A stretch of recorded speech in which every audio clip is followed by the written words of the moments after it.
അങ്ങനെ കാത്തിരിപ്പിനൊടുവിൽ ഡിറ്റക്റ്റീവ് ഉജ്ജ്വലൻ എന്ന ചിത്രത്തിൻ്റെ ആദ്യ ഷോ ഇപ്പോൾ കേരളത്തിലെ വിവിധ തിയേറ്ററുകളിൽ അവസാനിച്ച് ചിത്രത്തിൻ്റെ ആദ്യ പ്രതികരണം പുറത്തുവന്നിരിക്കുകയാണ്.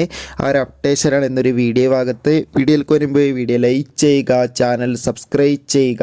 മെയ് മാസം അങ്ങോട്ട് ധാരാളം ചിത്രങ്ങൾ OTT റിലീസ് ചെയ്യും. നമ്മുടെ ചാനൽ ഭാഗം പരിശോധിച്ചാൽ ആ വീഡിയോയ്ക്ക് നിങ്ങൾക്ക് കാണാൻ വേണ്ടി സാധിക്കുന്നതായിരിക്കും. ധ്യാൻ ശ്രീനിവാസ്, ഷിജു വിൽസൺ എന്നൊക്കെ പ്രധാന കഥാപാത്രങ്ങളായെത്തി ഇന്ന് റിലീസിനെത്തിയ ചിത്രമായിരുന്നു ഡിറ്റക്റ്റീവ് ഉജ്ജ്വലൻ. ഏവരുമേറെ ആകാംക്ഷയുടെ ചിത്രത്തിൻ്റെ റിലീസിനായി കാത്തിരിക്കുകയായിരുന്നു.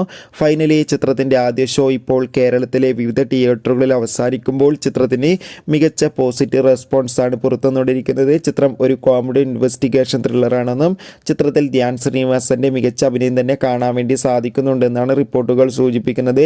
കാത്തിരിക്കാൻ ചിത്രത്തിൻ്റെ കൂടുതൽ റെസ്പോൺസിനായി ചിത്രം കണ്ടവരുടെ അഭിപ്രായം കമൻറ്റ് ചെയ്യാൻ വേണ്ടി ശ്രമിക്കുക. ബൈ.